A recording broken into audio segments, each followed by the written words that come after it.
Please be seated.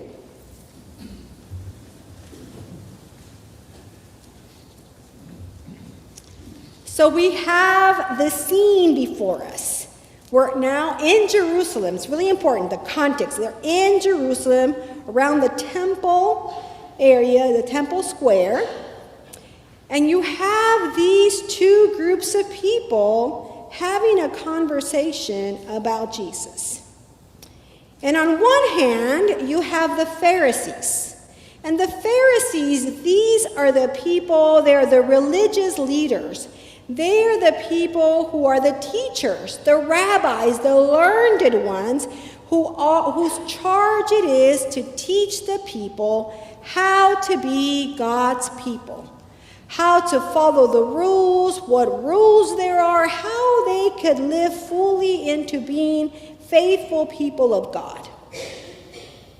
On the other side, you have the Herodians. And the Herodians have been placed there by Rome to teach the Jewish people how to be good Roman citizens. Pay their taxes, pay homage to the emperor, and make sure that everything is under control, right? That is their job. Keep everything in control. Oops, I'm sorry. Sorry about that. And so you have these two groups that don't really like each other. They don't trust each other, and they certainly are not on the same camp. Jewish people, Jewish leaders, Roman, pawns, right? Not getting along. And yet, they are conspiring together against Jesus. Because you see, Jesus is kind of a problem. He's a problem to the religious leaders because he's been telling people that the way they've been living is not quite right. Now, not that everything they're doing is wrong, right? That's not what Jesus is saying.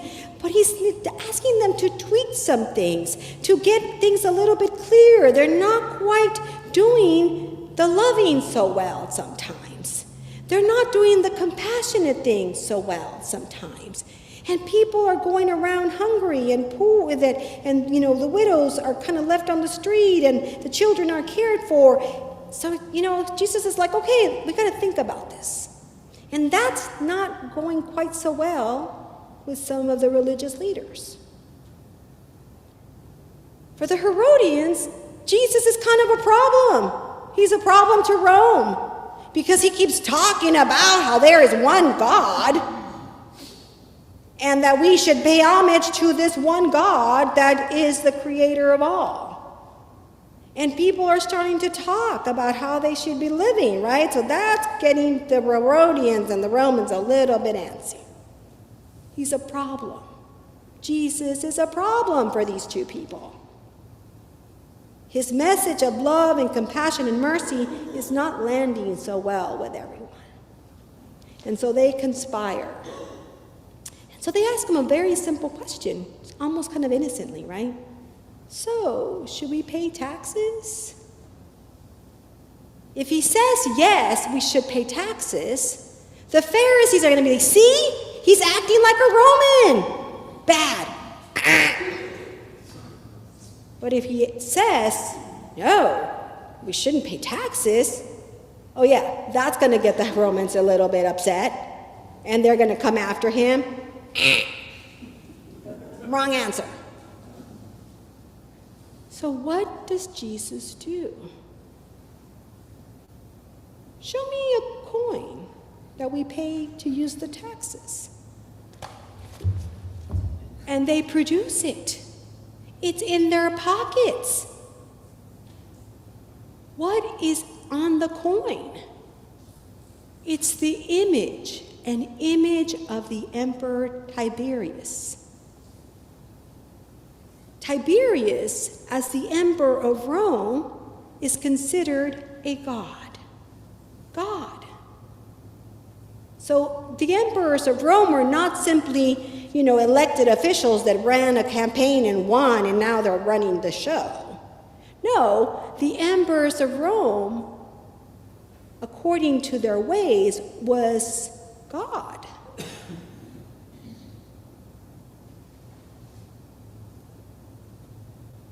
They're walking around with images of a false god in their pockets. What is the first commandment that God had for his people? Thou shalt have, go ahead. No other gods before me. Thou shalt have no other gods before me. Nothing, no one is God but God alone. And yet they're walking around with this false god in their pockets.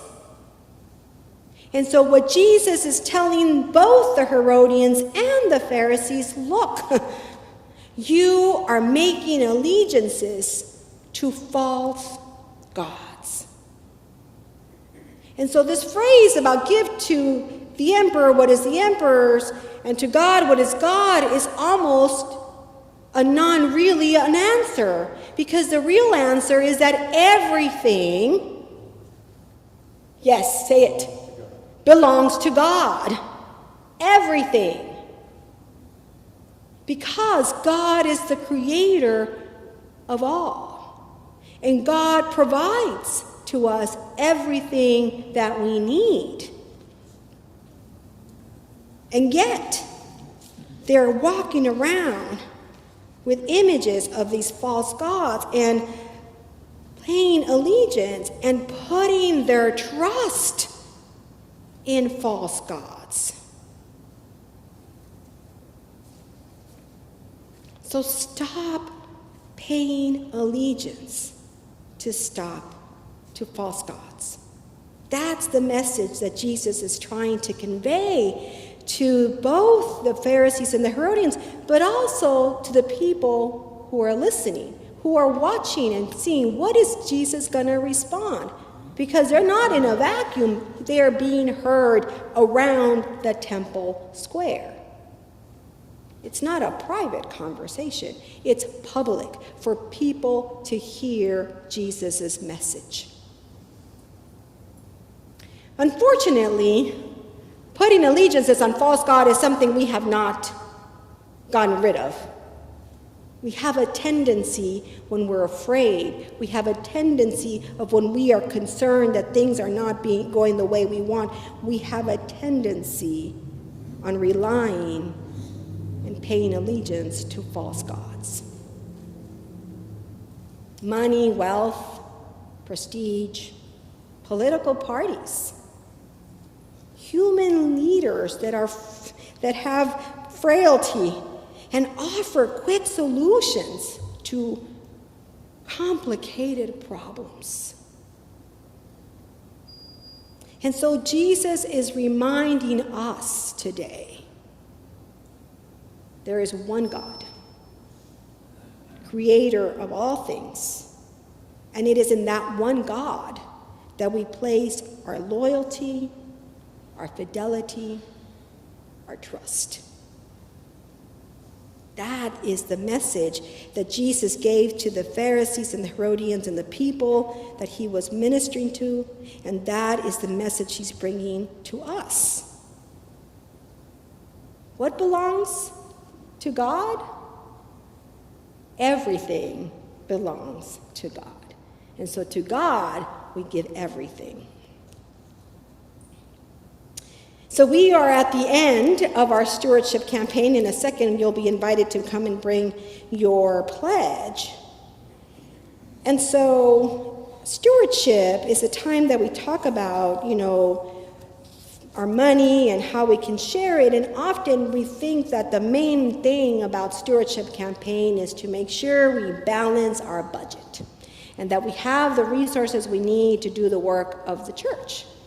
I get paid from it, so that, and the people who work here, that's, so it's important, and I'm not saying, but that is not the most important reason we take time to talk about stewardship and generosity.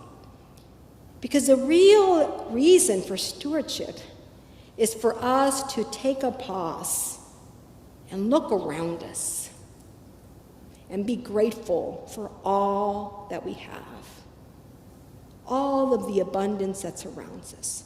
That is part of what we are hoping that you are taking away over these last 3 weeks that we've been talking about church. Look around us.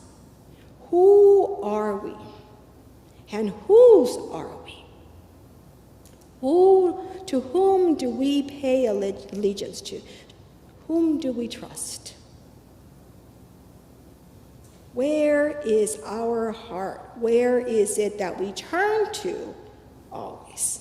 And to look at all the gifts that God has given us, our talents, our gifts of singing, our gifts of voice, our gifts of everything that we are able to do. And yes, our money as well. Everything is really a gift from God. And it's in that gratitude and in that recognition of that abundance, that abundant love that God provides, that is where we can then be generous to others. And yes, it can be tempting to turn to false gods. But let's remember that God is trustworthy and faithful and will always provide what we need and more. So I want you to think about this. Before you turn in your pledge, pray and discern. What and how much are you able to share of your abundance, not of your means, not of your basic needs, but of your abundance? How much can you share so that St. John's can continue to live out its mission? There are many people in our community who need to hear and experience the good news of Jesus. And that way we can be like the Thessalonians. St. Paul says, for the people of those regions report about us what kind of welcome we had among you, and how you turned to God from idols, to serve a living and true God, and to wait for his Son from heaven, whom he raised from the dead. There are many who need healing from their brokenness. Our community needs more bridges, and this world needs a borderless kindness so that we can all know God's love. So I invite you to share from your abundance so we can live out the mission that God is inviting us to fulfill. Amen. Amen.